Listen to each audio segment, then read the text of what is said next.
Welcome to Vintage Radio Cafe, your #1 channel for relaxing vintage audio restoration. If you like watching an idiot wielding a soldering iron, you've come to the right place. Watch Ray's attempts to fix wonderful forgotten radios from another era, way before transistors. Sometimes he even gets them working again. What could go wrong, right?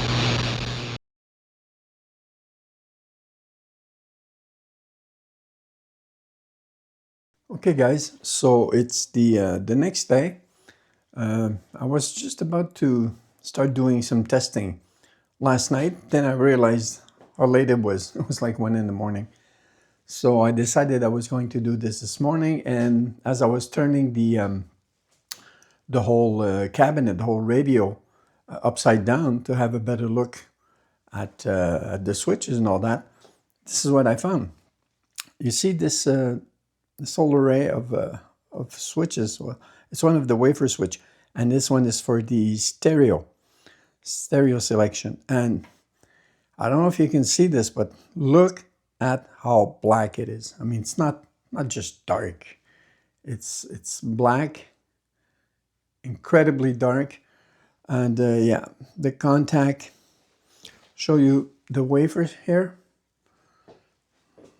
Let's just move out a little. Okay. On top, you have the wafer here. Okay. And just try to activate it. Yeah. See it going in and out. And those little contacts here. There's a plate on each side here, okay? And you see where my this little pointer goes? The whole plate is black, and just apart from one little part that still has a little metal showing.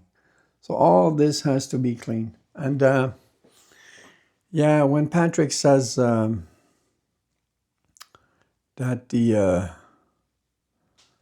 radio starts to play and then goes dead, goes silent, well, that's probably the cause. I mean, all the switches are like that. And why I want to show you this is really because contrary to the Othello, here I can access at least this one, and the other ones I can see part of them. They're not as, how should I say, encased, you know, so I can't reach them on the Othello. That's why it'll always be a little bit noisy, that radio, especially on AM. But on this one, well, I have hopes that then I can clean them all. You know, if you remember the video about the Louisette's radio, the Telefunken, what was it, 5384, that little transistor guy, all the switches, you could remove all the wafer switch.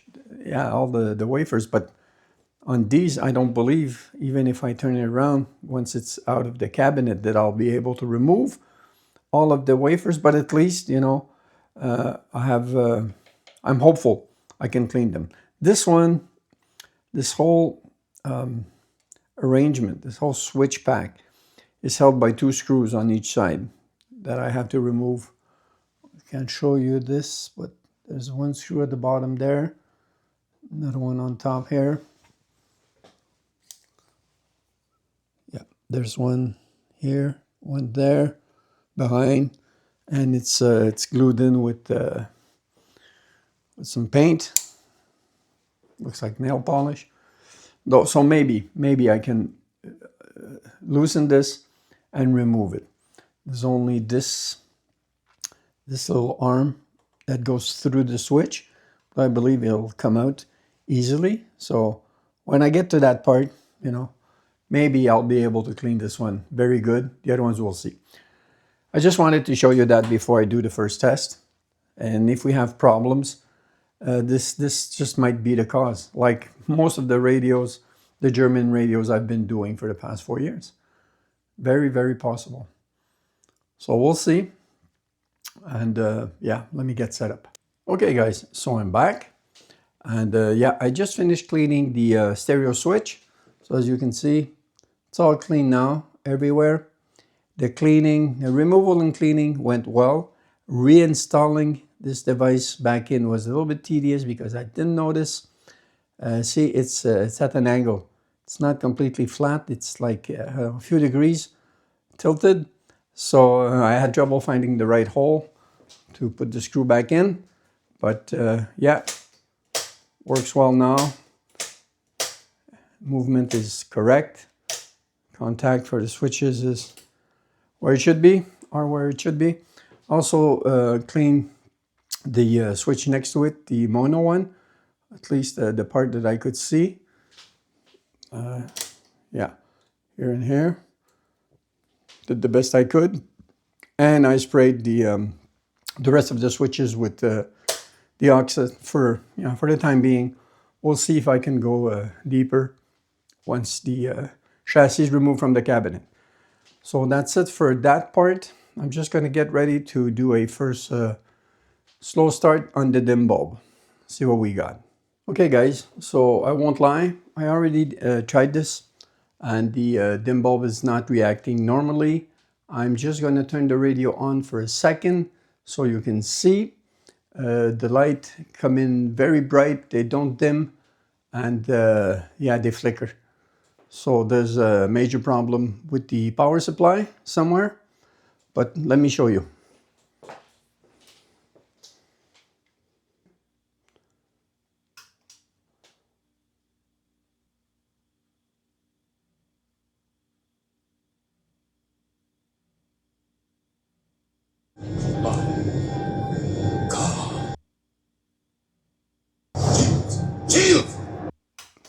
Yeah, never seen this. Never seen a crazy dim bulb reacting like that, flickering, not coming down at all. So yeah, I suspect the whole power supply, all the electrolytics are gone, majorly gone. Maybe there's a short somewhere on top of that, I don't know. So yeah, I can tell you, I've already started identifying the parts. And okay, let me get my sheet of paper. There's 1, 2, 3, 4, 5 electrolytics, including the 250s in the main filter can. There's an 8 UF, 100 UF, and a 5 UF going to the Magic Eye. Aside from that, the paper caps that are visible to me and obviously need to be changed. They're all Wimas and Eros, all dried up and cracked. There's 8 of them, from what I can tell at this point of the restoration. So yeah, I'll do what I can directly with the chassis still inside of the cabinet, just because I want to take advantage of the nice access port at the bottom. I can do a lot of work directly from that. And when I reach the limit of what I can do from that access point, then I'll pull the chassis out of the cabinet. I'll come back and show you. Yeah. See you probably tomorrow morning. Yeah. It's just, time is it now? Yeah, it's supper time, 6:20. So I'll be right back.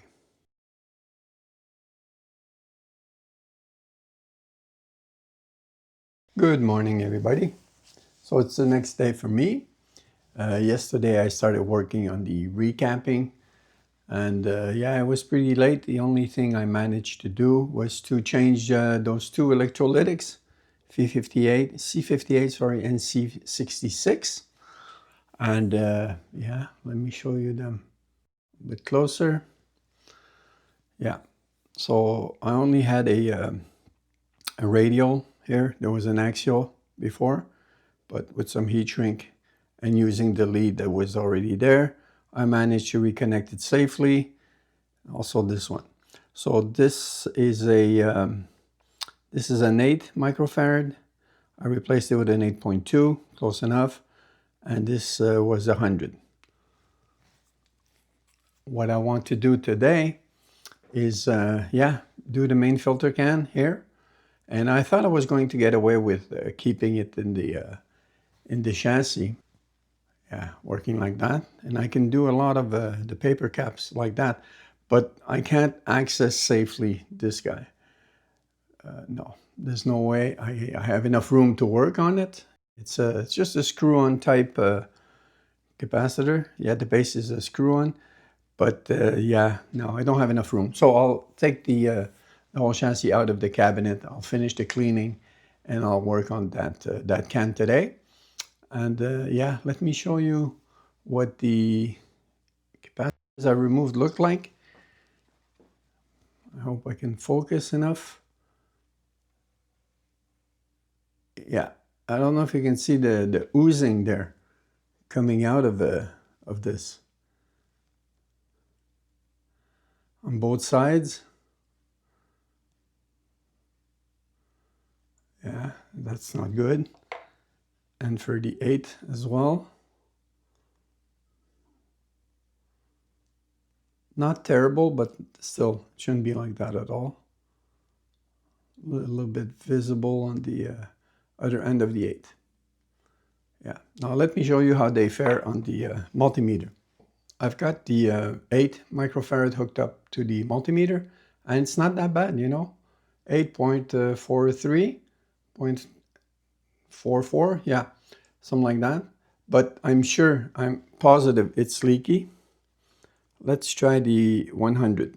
It's more interesting. 100 microfarad. Positives here. Soak up the negative. Remember, it should be 100.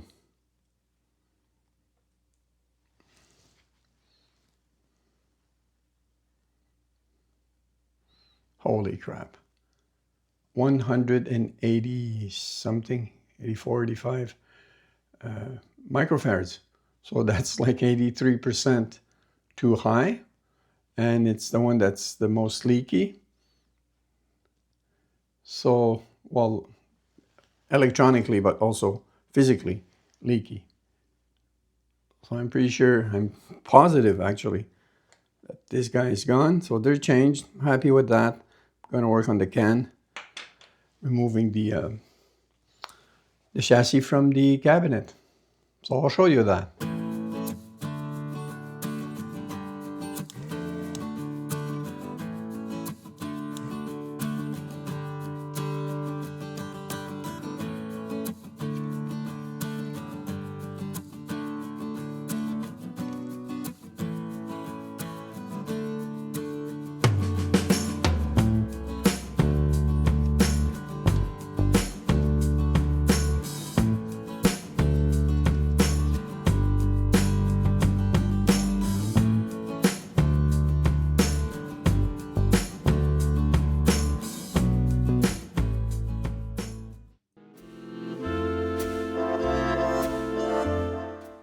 Okay guys, so the chassis is out of the cabinet, and I just wanted to show you, well, what it looks like, how it's made.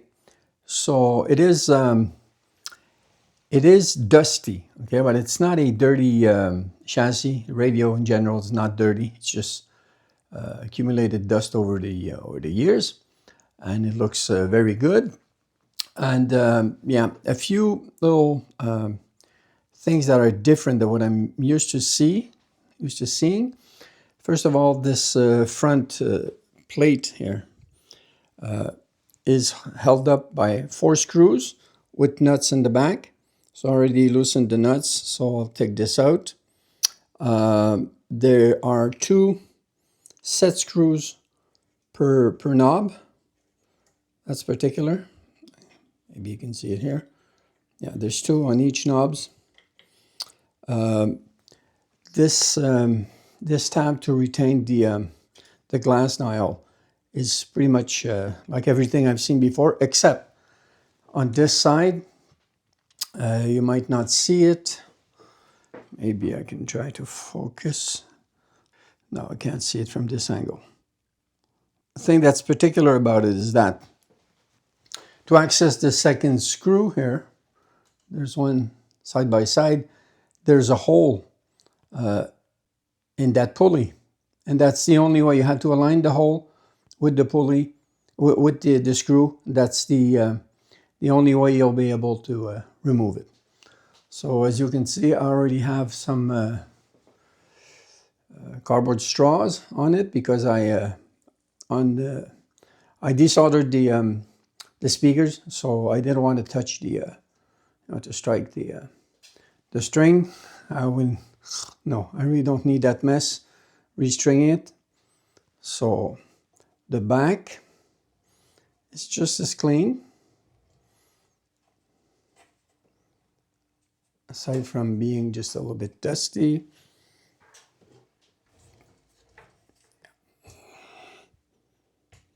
Something like that. Yeah, shouldn't be a problem cleaning the rest of it. The only thing though, I've been struggling, this I can show. I've been struggling with some paint coming off of the transformer. See, with time and heat, there's a little bit of rust there, but that's not a problem. The problem is the paint flaking off, and it keeps going everywhere on the chassis. So I've been struggling with that. So what I'm thinking of doing, maybe, if it's not too much of a job, I'm thinking I might remove this backboard, the selector board. Okay, it's only 4 bent tabs. Remove it and maybe give it a paint job, even if it's with a paintbrush, just to make it clean, and so it doesn't flake or rust anymore. And also, all the wires are on the back, and I'd like to inspect them. I'm not sure if because they're touching the transformer, so I'm not sure if some of them are not burnt through all the way to the wire. So I'll have to check that. But yeah, rectifier is here. Yeah, just a half-wave rectifier. And if it needs changing, I'm thinking of just using one diode because it's a halfway, so it only needs one diode, maybe a resistor, I'll see. But yeah, we'll get to that later. Maybe because Manuel doesn't have a board for a specific half-wave rectifiers, but I might be able to use one of his little smaller circular boards for capacitors. I might be able just to use it to put the diode on that safely, maybe, and hide it back inside this can. We'll see. We'll see. But yeah, that's what I'm starting with, and it's not bad, honestly. I've seen so much worse. You've seen my work. You've seen my work before. So, yeah, that's the beast. So, let's take it apart, okay?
Okay guys, welcome back. So next day, and all I did yesterday, took me all day, was to clean the chassis. It wasn't very dirty, just dusty, but dusty all over. And yeah, I want to show you some interesting stuff that I found out. First of all, I realize for the ferrite antenna, there is a off position. Yeah, when you go like this, there's an off position, and right here, there's a series of contacts, and it makes contact or not, so it activates or deactivates the ferrite antenna. That's cool. Instead of having an extra piano key. So great thinking on the part of Saba. Other thing, this is going to be a problem.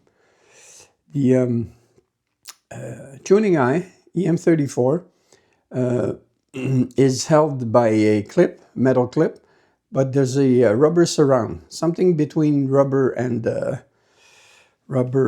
plastic, I would say. And I've seen this on the blowpunk.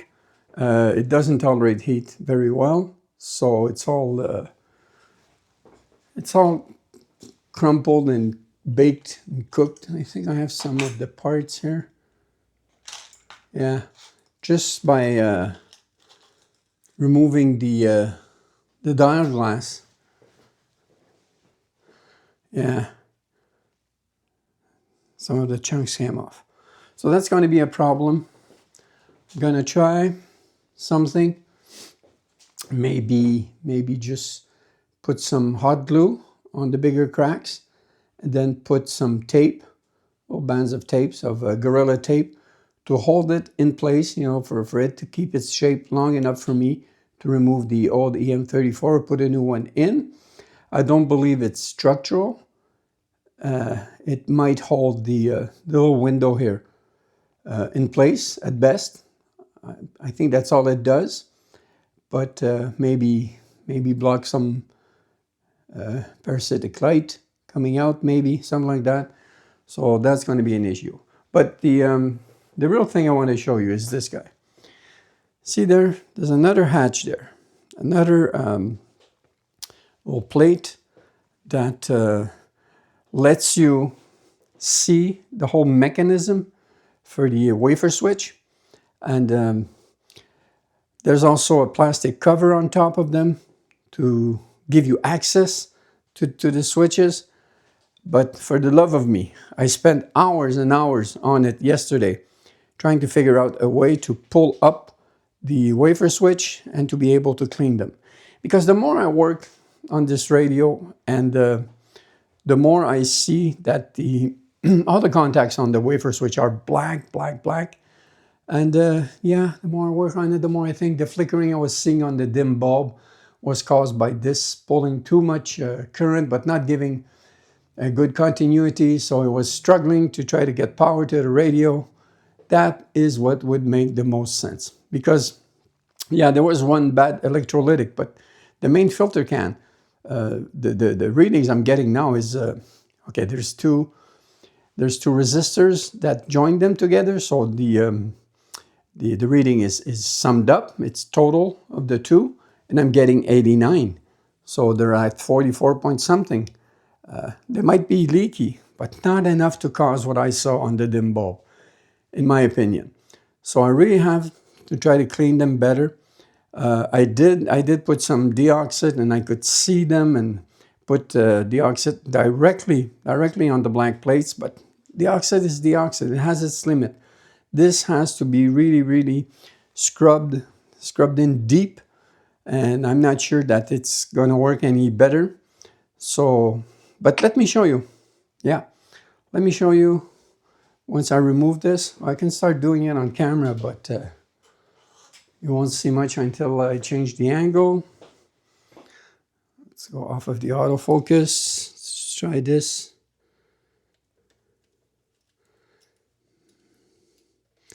Because I can't imagine another reason for them to have taken the trouble to put a hatch there. if it were not to let the technician, to make life easier for the technician to change or clean the wafer switch. I see no other reason than that. If there is one, I don't know. I don't know what it is. So, okay, let's take this.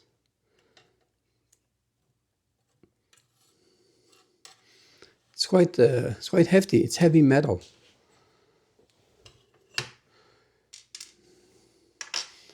So yeah, let's go lower and I'll show you.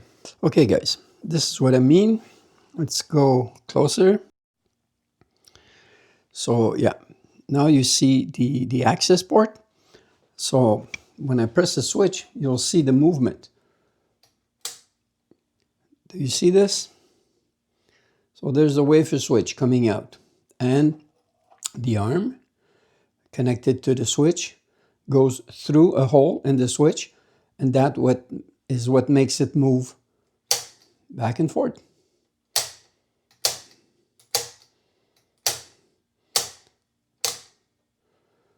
So in theory,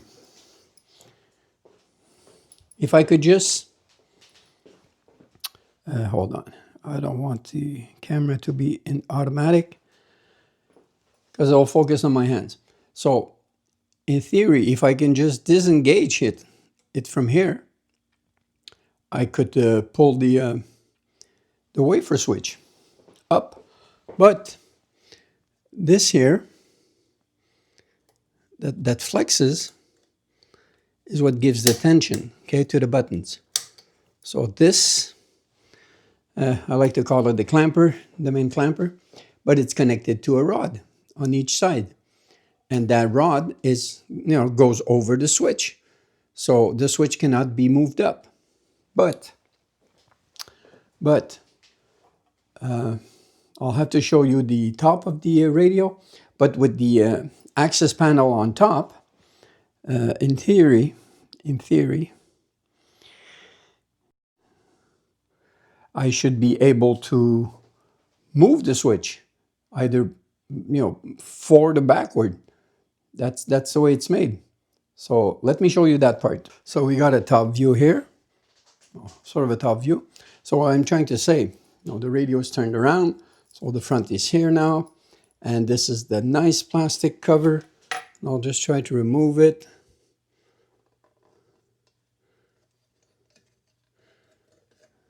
Like this.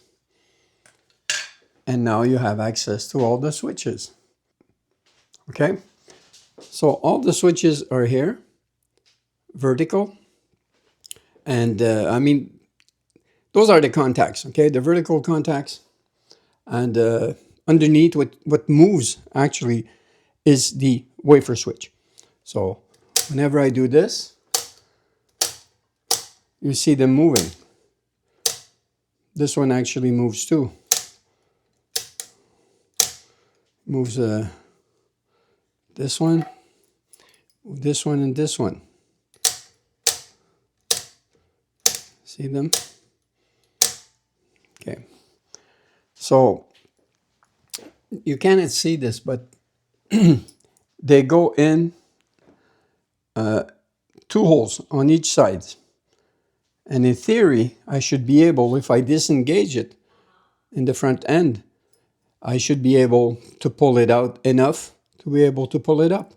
But the hole here is too narrow. I can't pull them up. So I tried pulling one up at an angle, and I did clear it, and I did, remove it partially, but it was skewed, it was bent, and yeah. Couldn't get, I don't understand how it works. Why did they put this here? Maybe just to adjust the coils, the inductors there. Maybe that's the only reason why it's there. They could have made it smaller, I imagine. Then again, there's a cutaway here. So maybe this cutaway is what allows you to pull the one of the wafer switch at an angle and then come here and move it up. I suppose I could also try that. Then again, there might be a tool to go in the front and to deactivate the clamper. I can't see from here, not really. To activate it, deactivate it. See how it flips? If you look here at the cutaway, goes up, you know.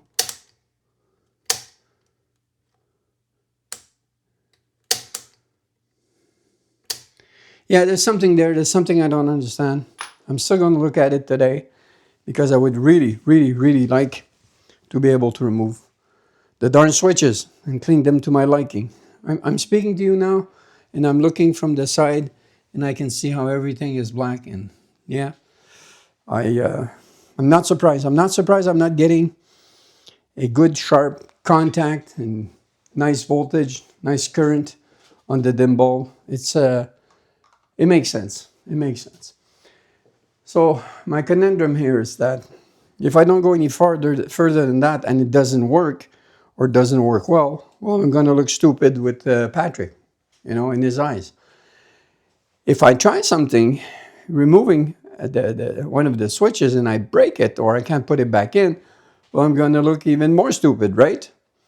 So I have to figure out a way. I'll be working on that today. And aside from that, I also have little stuff to do. Namely, I want to repaint this. It's just a little bit of black paint so it stops from flaking. I've cleaned it. Maybe varnish all the metal part of the transformer. Make it clean also. Little stuff like that. But basically, the important part is getting good continuity, good contact on the switches, and yeah, I'll be working on that today. I deoxed them 2 or 3 times each. I'm still not satisfied. Deoxit has its limit. It doesn't do much.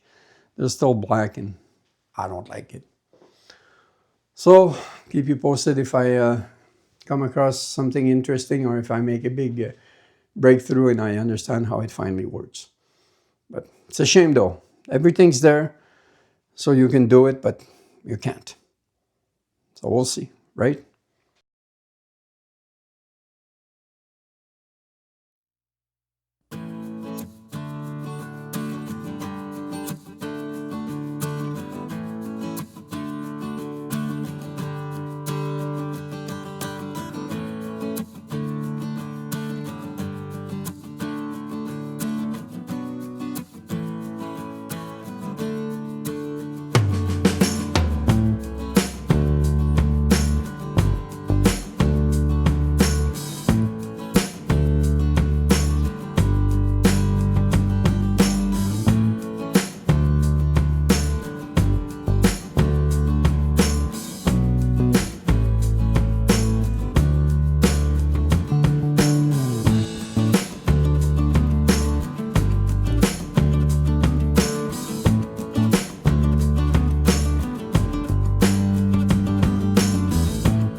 Okay, guys. So yeah, it's going to be one of those days. As you saw, my old contraption didn't work. It didn't even last long enough for me to pull the EM84 out. So yeah, what I'm thinking is just rebuilding everything. What I need is really this. Oh, because there's nothing left. I'll remove the remnants of the rubber and the tape that I put. I'll keep just this little plastic window. and I'll try to redo the same shape, same strapping with some of this tape. Had this for a long time. It's a heat resistant rubber tape. Think the thickness is not going to be too far off. Find a part here. Yeah, give or take half a mil, something like that. And yeah, just cut a window side of that and cut the center part to leave just two band. I roll it around the EM 84 and maybe use some Gorilla Tape to hold it together. Something like that. It's orange. Maybe I can use a marker to color it black or something. So yeah, it's going to be the rest of the day, guys.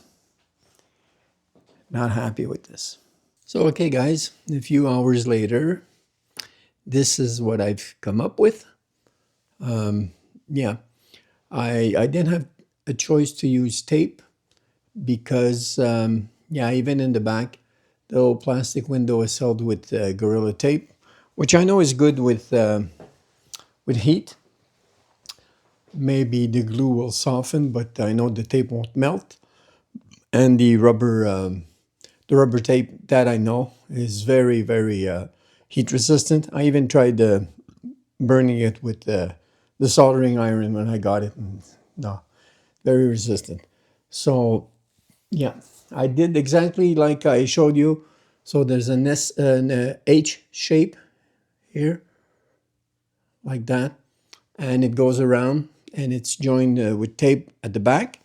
It's pretty solid, and the EM84 slides in and out easily, as it should.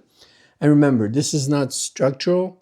There's a clip on top and at the bottom, this wide, so it's really held in place solidly. This is basically a lens hood. It's just a lens shade to prevent, I would say, the green light from glowing too much, so it concentrates the rays. And also, since the pilot lamp is so close, it prevents some parasitic light to go in and make the display appear faded. So that's basically the function of it. It's a lens hood, yeah, basically. So it doesn't support anything. So from the side, this is what I got. And from the other side,